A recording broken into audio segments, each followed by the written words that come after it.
Well, good afternoon. My name is Jay Waters. I'm with the American Wartime Experience and the Voices of Freedom Project. Today is 7 November 2021. We're on the grounds of the sacred Arlington National Cemetery, and specifically the Military Women's Memorial. It's my pleasure this afternoon. I'm going to do an interview with Angela Hawks Johnson. So good afternoon, Angela. Good afternoon. Thank you. If you would, just for the record, maybe tell us your full name and place of birth, please. Sure. Angela Renee Hawks Johnson, and I am from Atlantic, Iowa. Atlantic, Iowa. Okay. And what conflict did you serve in? The Gulf War. Gulf War. And Yes, I see you're wearing an Air Force uniform today. So you're with now, or you formerly wore with the Air Force? Formerly. Yes. Okay. I'm a veteran. Air Force veteran. And maybe since we're on that topic, why don't you tell us a little bit about today's occasion that prompted you to wear your uniform? So today marks well, it's actually coming up, but today we had a ceremony at the old amphitheater to commemorate the 100-year anniversary of the Tomb of the Unknown Soldier and the buglers that played there.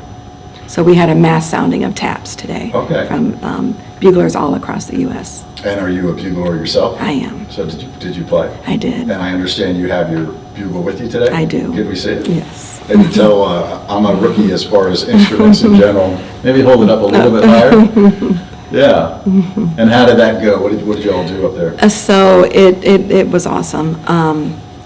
So that they had a program all in all, and then we sounded a mass harmonic version of taps.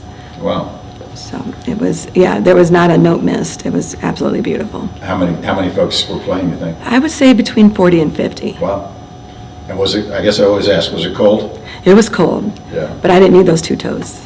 Okay. Well, and how do musicians like yourself deal with the cold? I mean, today was probably not as cold as other days, but how do you deal with that? You just have to go with it.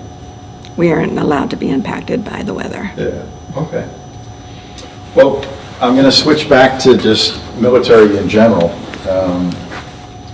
Did you have any other family members, like parents, grandparents, before you in the military? And I think you also mentioned you have some younger generation folks in the That's military. correct. So maybe go backwards first and then forward second. Yes, my grandfather, my father, several uncles.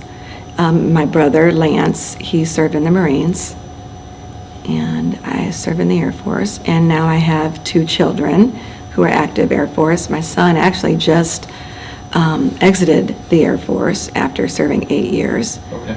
And my daughter is still in. She is in Las Vegas at Creech Air Force Base. Okay. And my youngest is Air Force ROTC, and he's planning on also going into an ROTC program at either the Air Force Academy or Texas A&M. Excellent. So a long tradition of Very proud, yes. previous service, current service, and perhaps future service. Correct. But it sounds like a lot of Air Force folks. A lot of Air Force. Okay. We're a little biased. Yeah, no, that's good. Well, and I don't know if I told you when we were starting, I'm retired Army. Yes, But, it's a yes, team and my effort. father and grandfather and my uncles were all Army. All right. So So it was a mix. It's a team effort. It's a team effort.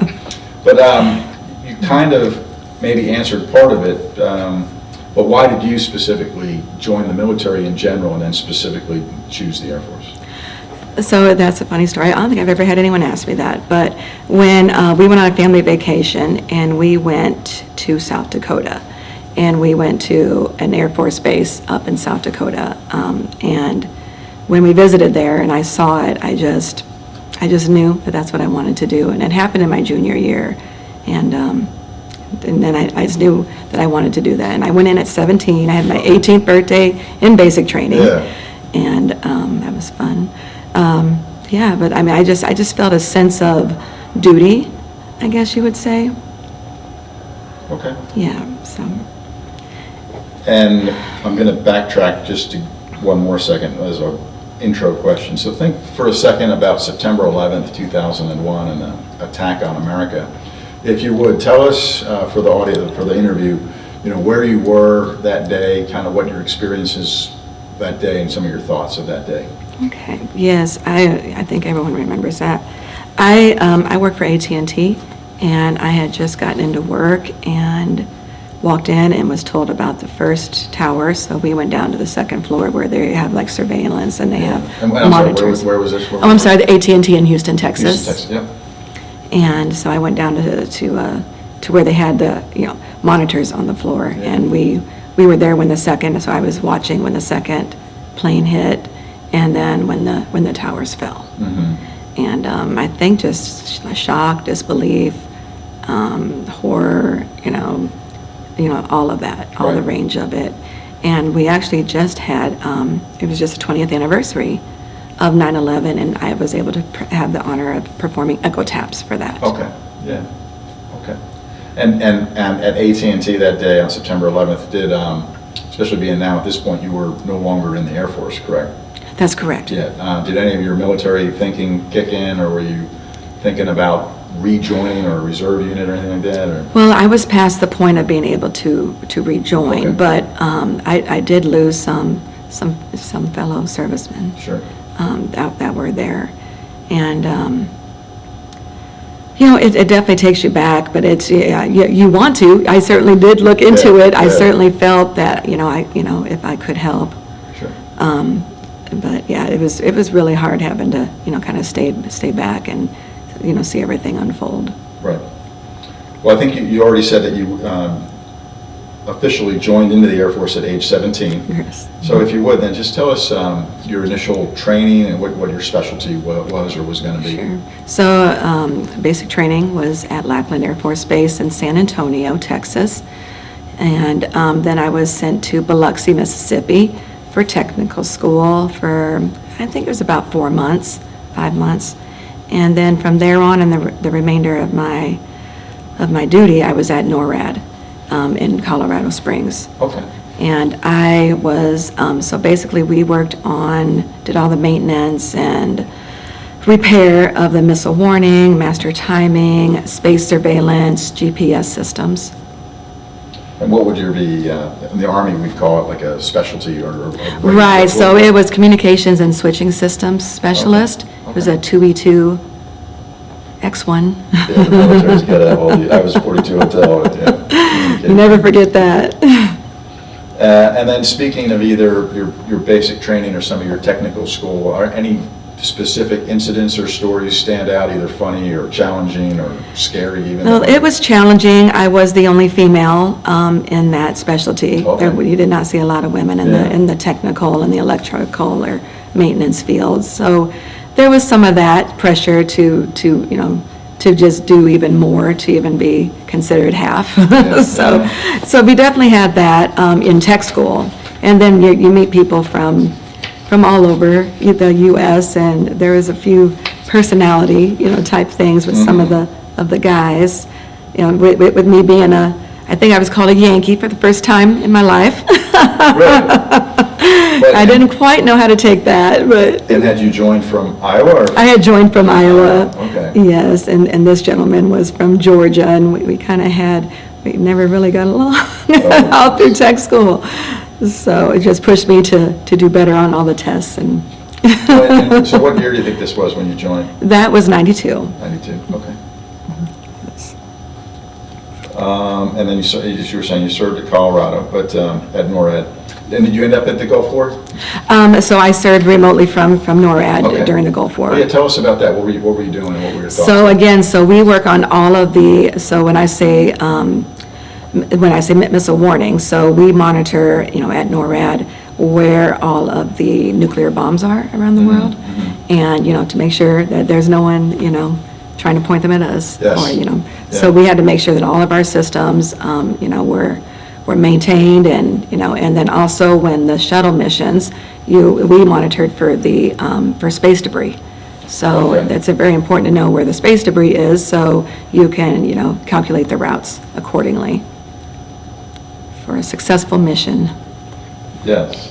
Well, so maybe describe, I'm envisioning like an operations center you're working in. Right. Just maybe describe that a little Right, bit. so ours was we were in just a little maintenance room, but yes, we had to go to all of the operations centers. They had monitors that you could basically walk into, so we performed circuit board level maintenance, mag tape drives, it's, very old technology, but it was very interesting to to learn and work on that equipment. Sure. And it certainly paved, the way to where I am today. What was your rank at the time? I got out as an E4. And then during my time, so they didn't have actual duty assignment for buglers. Yeah. At that time, so that was completely volunteer, and took a lot of the time. So I did play for active Okay. duty funerals. Well, yeah, and I'm going to come back to that in a second. I guess, was there anything else during your NORAD, your technical type service, either space debris or shuttle missions or missiles, any incidents that you can talk about? Or? Yeah, there's nothing I can speak on. Okay, all right, I understand. Yes. Or even maybe can you talk on just like what your shifts were like? Was it a 24-hour, Oh, 12-hour? yes, so it varied. So we had what we would call the NORAD schedule. It's like 3 days of days, 3 days of mids, 3 days of swings and then mids. And then you get a couple of days, like 3 days off, and then you repeat the cycle. So you're never on just one set schedule. So you learn to sleep standing up, right? And so and then of course we would do, we would do, exercises, and then you'd have to stay there, in there for a period of time. Did you get I'm just trying to envision, and for the audience too, did you get a place to sleep or break rooms? So we or? have cots, Okay. right? So NORAD is built to be self-sustaining. Yeah. It was built, in the event of a nuclear war, so that we could still sustain our military. And so it already had, a full water source, its own electrical system, all of that. So, yes, so they had cots, and, they had MREs, plenty of, food and whatnot. MREs, yeah. Yeah. Well, and so you kind of already touched on this, so if you feel comfortable answering and speaking to this. So this was in the early to mid-90s, it sounds like. Correct. And you're in probably a very sensitive and specialized assignment where you're hand-picked or hand-selected. I'm using my own words. But how did you feel as a female in that environment, and were there a lot of other women around or not so much? There was not another woman around until probably my 3rd year in. And she came in and she was a tech sergeant, and I still speak with her today. Great. So Yes. it was an absolute sense of honor. Yeah, okay. And I was welcome. I did not have any of those, issues Okay. when I got to my duty station. Everyone was great at NORAD. Okay, well, that's good. Well, then, you started to touch on it then. Tell me a little bit how you got involved in the music program or the bugling program. So we actually, even though you're stationed at NORAD, we actually were based or housed at Peterson Air Force Base. Okay. And just indirectly, through conversation of someone else who was in there, I realized that they had the honor guard, and that they were looking for buglers. And so I obviously did not have my trumpet with me, but my brother drove. He was still an active Marine, and he flew home to Iowa. Wow. And got my trumpet and drove it from Iowa to Colorado, so I could have my trumpet. So you were a music player before you entered? I was. I've played the trumpet since 3rd grade. Okay.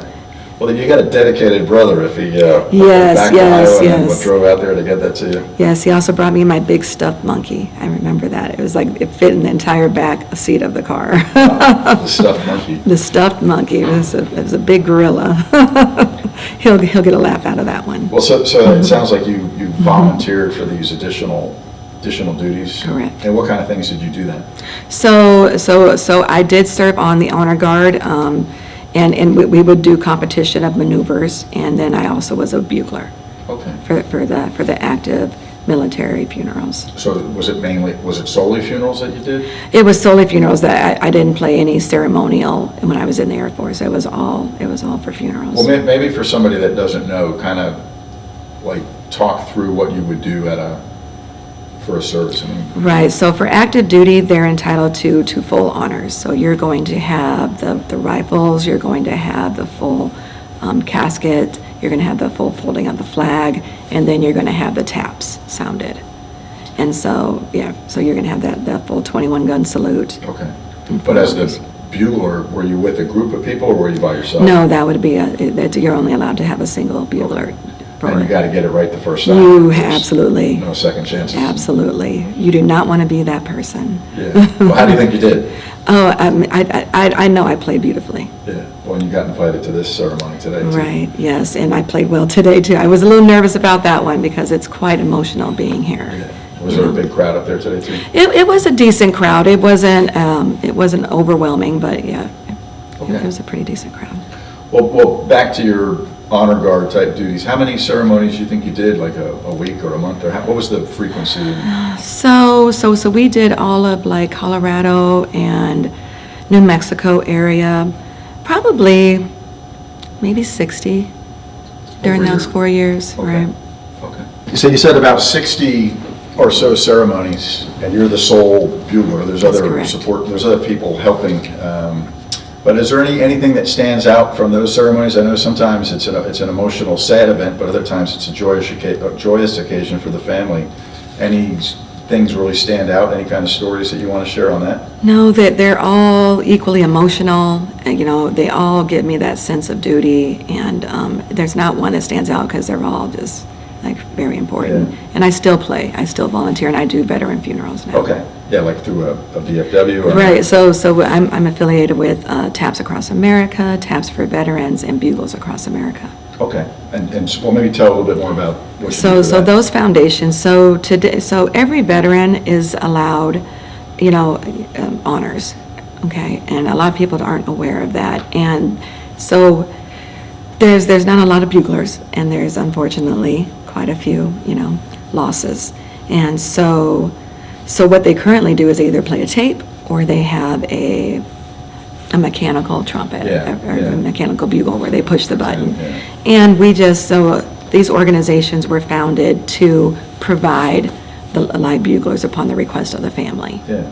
Well, thank you for doing that. Thank you. As a veteran myself, It's an awesome hopefully it's a honor. while before I need those services. Really, But yes. I'm glad there's folks like you and Right. your peers and colleagues that do that. Yeah, so I went to my grandfather's funeral. It was in South Dakota, and they played a tape, and it broke my heart. And if I had known that, I would have played, as emotional as that would have been. I would have done that honor, and I'll probably have to go when I go back and actually go to his grave and sound for him.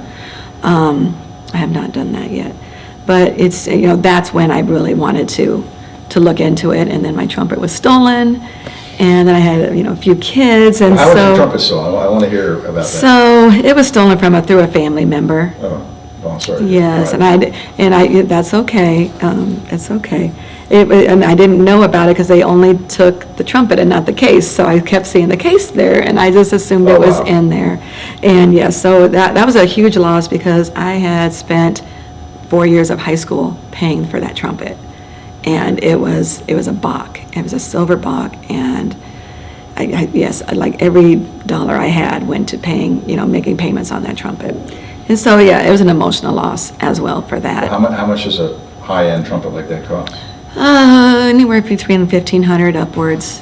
Really? Yeah. I had no idea. Yeah, I think that one I actually, thankfully, I got from a lady at church. She had bought it for her daughter, and then her daughter decided she did not want to play trumpet. And so she knew that I played, and, so I made payments to her Sure. every week.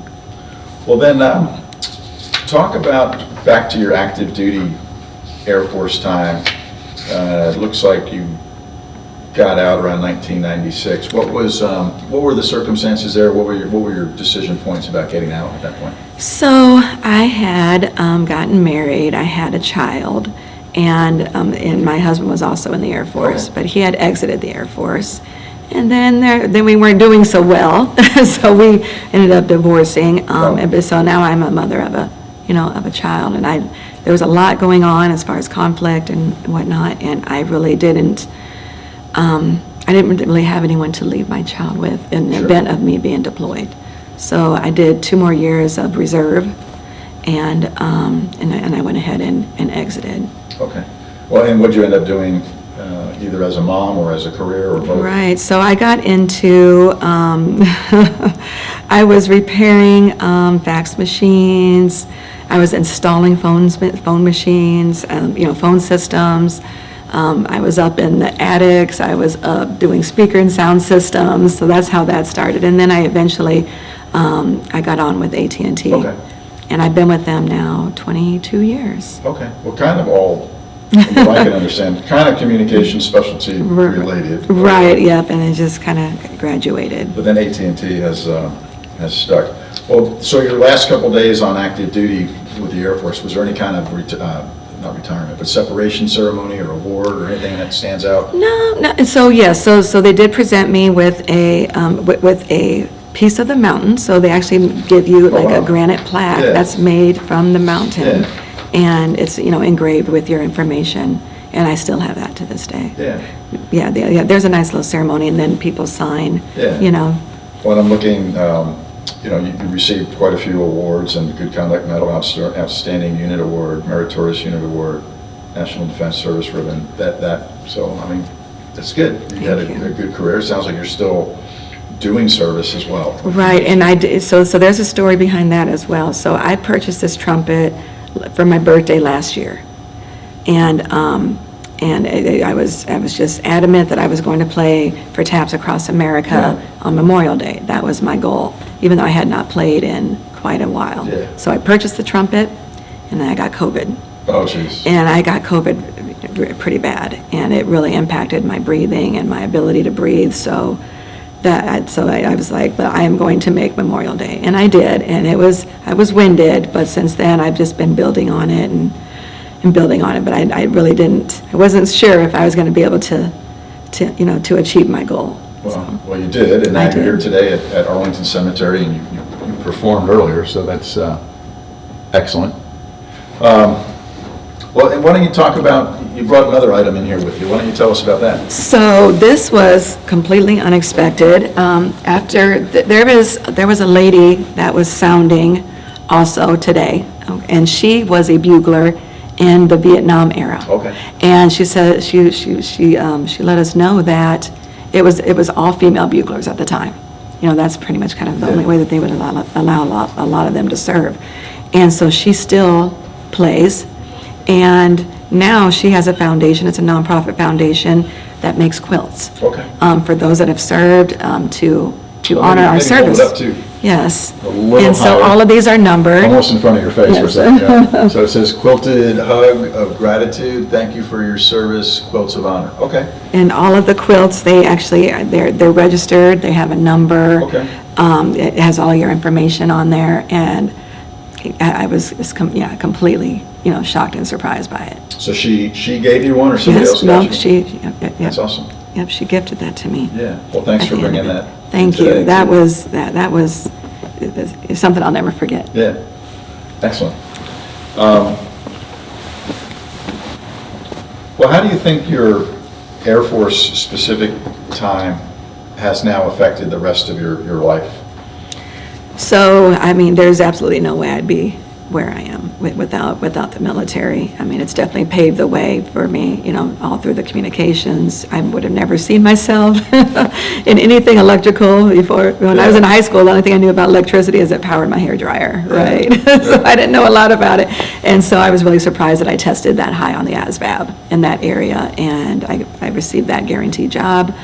And actually, my first guaranteed job was supposed to be AWACS maintenance. Okay. But then my eyesight is awful. Yeah. So I wasn't allowed a flight job Okay. due to my eyesight. But but NORAD was an awesome experience, and there's absolutely no way that I would have learned the discipline and the work ethic and the drive. Yeah. Well, it sounds like you said some of your kids have gone in. Yes. What would you tell even other young people now about the benefits of joining the military? So, I mean, I think every child should at least do 2 years, just, if not just for the, for the discipline of it, but, just to see that real life, and to just, kind of have a pathway. And I never talked to my children about going in the Air Force. They made those decisions on their own, and it completely surprised me, and they've done very well for themselves. Yeah, but I'm maybe very your proud of actions them. and examples spoke for Right, themselves. that, I think. it seems so, something stuck. Yes. Right. But yeah, so I mean, I would say, I mean, it's an awesome opportunity. You have opportunities to travel, meet people from all over the place. You know, you learn new things. It's just, it's an amazing community. Yes, yeah, no, I agree. Well, we're closer to the end than the beginning. There's a couple more questions Very left. good. But thinking about younger folks and the kids or looking down the road, if you were to have grandkids and great-grandchildren and different things, and now you're unfortunately probably no longer around, what would you want future generations to know about you specifically and your military service and things? So you'd have me crying on this one. No, it's okay. I guess just having the sense of duty, you know, and giving to others and serving your community. To me, there's no greater honor than that. Yeah, and it seems like from what we've been talking about this afternoon, you're still, you served honorably, of course, when you were in active duty, but it sounds like in some ways you're just as busy now. I am. With these programs. I also work with some nonprofits, so I And stay thank you for busy. doing that. Never stop serving, as we say. Well, that's good. I agree 100%. And then the proverbial last question is there anything else that you wanted to talk about or revisit or that we didn't cover? No, I think this was pretty good, and thank you for making me so comfortable. Yeah, absolutely. I Well, am you've not a got your- camera person. You've got your fan Yes, club back there. yes. Thank you, Tiffany. To Tiffany, Miss Tiffany. Well then, towards the end here, what I'd like to do is we have, you're probably familiar with the Challenge Coins I am, military. So we I have one am. from our organization that mentions the Voices of Freedom project. I'm just getting all kinds of gifts today. Well, that's good. Thank you. You've earned them. Thank you so much. And I don't know if you wanted to play anything on the camera or. It's I okay. can probably play taps. Yeah, if you want to.